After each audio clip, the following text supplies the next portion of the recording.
Hello, everyone. If you like what I'm doing here, please consider subscribing, liking, and commenting. It would really help the channel out quite a bit. Thank you very much. Edwards, the coffee with the extra flavor lift, brings you Night Editor. Eric, please take a rewrite from the police department. Night Editor, starring Hal Burdick in another of his famous stories from back of the headlines, titled Lightning Strikes Twice. Murder. That's what it was. He'd murdered a man. They didn't send you to prison for a couple of years and then let you out on parole for that. They put you in a chair and burned you with electricity, white and blinding, like the lightning that was beginning to play along the ridge of distant hills. If you're a real Night Editor fan, there's proof you'll enjoy the story Hal has for you tonight. And if you're a real coffee fan and like a second cup with your meals, well, chances are you drink close to 2,000 cups of coffee a year. So finding a really good coffee is important to you. That's why you owe it to yourself to try delicious, roaster-fresh Edwards coffee. You'll like Edwards coffee, I feel sure, because it's specially blended according to Mr. Dwight Edwards' own personal formula from the choicest Central and South American coffee beans, blended to bring you an extra flavor lift. Edwards, you'll discover, is extra rich, extra good. Edwards coffee is featured and fresh ground to your order at all Safeway stores. Buy a pound and try it. Your money refunded if you don't agree. It's really grand coffee. Now we join Hal and Bobby. A thunder and rainstorm swept over the city tonight, and instead of going down to the corner lunchroom for their customary late cup of coffee, Hal and his assistant are down the corridor in the home economics department. And there they... Nice and cozy, I calls it. Yeah. I just hope the girls don't notice the inroads we made on their Edwards coffee when they come in tomorrow.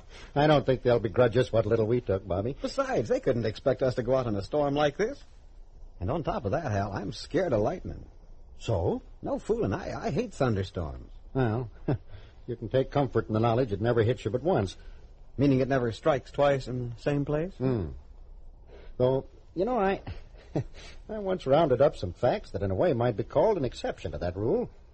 In the story of what happened to Rick Williams. Who was Rick Williams? Some pal of yours, Hal? Well, hardly.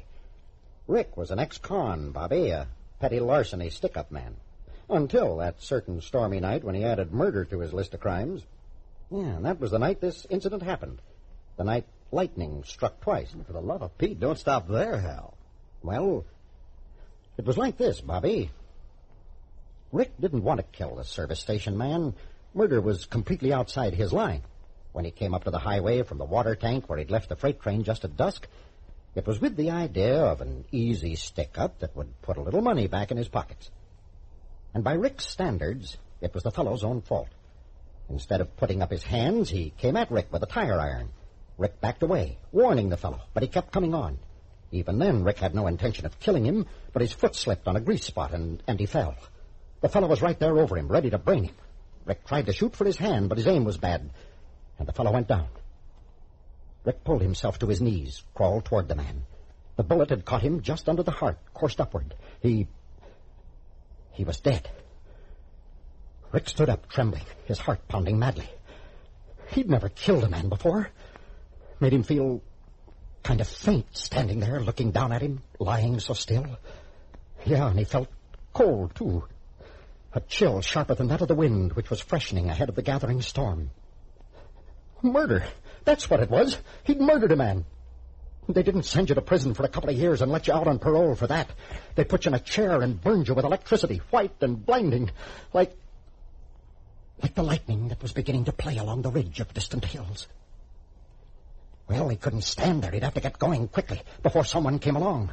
No houses nearby. No one could have seen or heard. Get away fast. The guy's car was there. Grab it. Get going. Sure, when the cops found out, the car would be hot. But by then, as the car swung out onto the highway, an idea began to take form in Rick's fear-maddened brain. Sure, the car was hot, but it also could be put to good uses. Drive it back down to the water tank. Leave it there. When they found it, the dumb cops would go for the easiest answer, that the killer had changed his mind about using the car and decided to hop a freight. Only Rick wasn't hopping any freight. As he guided the car down the dark road toward the tracks, the rest of his plan was taking form in his mind. About a mile up the track, up a dirt road on a little knoll, there was an old house, empty for the past 6 months or more. He'd seen it when the freight was slowing for the water tank sighting. Later, hiding in the brush until dark, he'd heard 2 beaus by a jungle campfire talking about it. One of them had used it the night before. They'd talked about going back there to get out of the approaching storm and decided in favor of going on into the town a few miles further on. Why, it was made to order for what Rick needed in this emergency.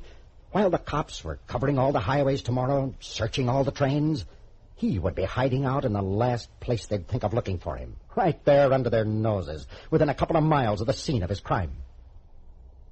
The first gust of rain hit him in the face as he left the car and hurried on up the track as fast as the darkness and the insecure footing of the ties would let him. Wind was getting stronger, too. Going to storm plenty. That he didn't mind so much. If only that lightning would stop. He never did like this stuff. Made him nervous. And now it made him think of something else. He'd seen it once when he was working around the prison as a trusty. A straight, squarely built chair with straps and other gadgets on it. They put you in it, and a guy threw a switch, and the electricity went zigzagging through you like lightning hitting a tree. And after that, a closer flash of lightning turned the night into a split second of incandescent daylight. He cried out and cringed away from it, and quickened his stumbling pace. The full fury of the storm was around him when at last he reached the old house. Even then, he didn't go right on inside. There was something sort of awful and deathlike about it, standing there empty, silent, like the gravestone to some man's hopes, with the skeleton arms of trees tossing and weaving around it, and the moaning of the wind. It was like the shuddering groan of the service station guy as he went down when the bullet hit him. Perhaps a jagged splinter of lightning ripped out of the darkness, closer now, its eerie glow making the old house look more tomb-like than ever. There was no choice. He had to go on in. Out under the trees was the worst place to be with a lightning that close. The glow of the match cupped in his hand showed him that he was standing in what must have been a living room. Windows on 3 sides, fireplace against the wall. He blew out the match. There was no chance of anyone being out in this storm, but just as well not to show a light. He'd stand there for a minute, then have a look around. After that, sure, he'd feel better. As soon as the storm passed and that lightning stopped, he'd be all right. And his idea still was a good one. The ideal hideout until it was safe to move on. Around him, the empty house was filled with ghostly voices. The creaking and groaning of the frame in the wind, the rattle of branches against the roof, like hurrying footsteps. He tried to force himself to move on toward a door beyond the fireplace, but the strange terror of the darkness held him where he stood. And then it happened. Outside, a blinding flash that flooded the empty room with cold blue light, and with it his own scream rising to mingle with the deafening crash of thunder. In that brief instant of light, he'd seen it. A man standing outside the window, his white face pressed close to the glass. The gun was out of his pocket, clutched in the cold dampness of his palm. His body was numb with an icy fear that poured through him with each beat of his pounding heart. He couldn't have been mistaken. He'd seen him clearly, if only for that fraction of a second. Or was his imagination playing tricks on him?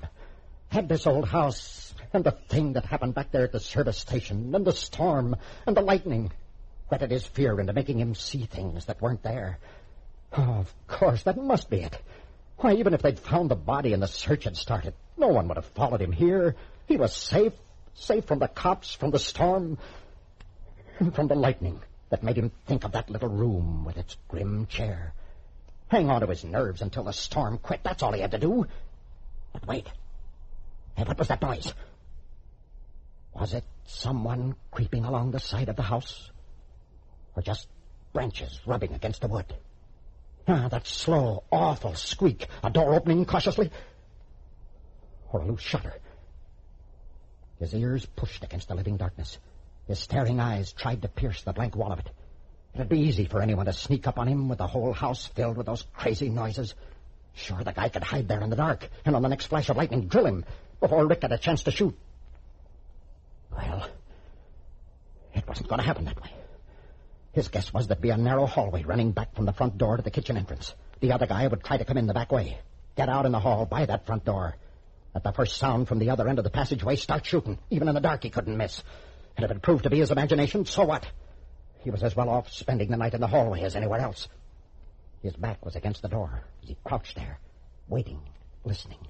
while all around him, from the deep recesses of the old house, the voices of the storm mocked and jeered his terror. And then a sharper sound, like a foot pressing against a squeaky board. A louder squeal as of a rusty door hinge. Rick straightened, the gun level in his hand, his heart pounding with sledgehammer blows against his ribs. The guy was there at the other end of the hallway, waiting, as Rick was waiting for that next flash. It came suddenly, close by, burning away the darkness, flooding the black corridor with blinding light. And with it, Rick saw him, at the far end of the hall, tensed forward, gun raised, ready. Only for a second, but that was enough. Through the blackness that followed, the flash of his gun was spitting fire, the roar of it tearing holes in the louder explosion of the thunder, the hot lead of it slatting down the narrow passageway until the gun was empty. Then... silence. Rick knew he had him. There was no doubt of that. He'd gotten him with the first shot. No answering fire. But he wasn't going to investigate. He was getting out of there, storm or no storm, lightning or no lightning. Twice tonight he'd killed, and he wanted only to run. Run where? It didn't matter. Run away from the madness this night and the storm had put upon him. At the foot of the porch steps, he plunged blindly onward, not caring whether he found a path or not, until the blacker outline of a big oak tree blocked the way. He stopped beside it, leaning against it, fighting for breath, wondering which way to turn. And then it came again. Once more the night blazed with fiery anger. Above him the branches of the tree seemed to fling welcoming arms toward that terrible brilliance that fused earthward from the storm-ridden sky. His death cry rose in an anguished scream as the writhing serpent struck toward him. And then Rick Williams was lying very still as the darkness poured in around him. The morning sunshine was warm and fragrant after the night storm.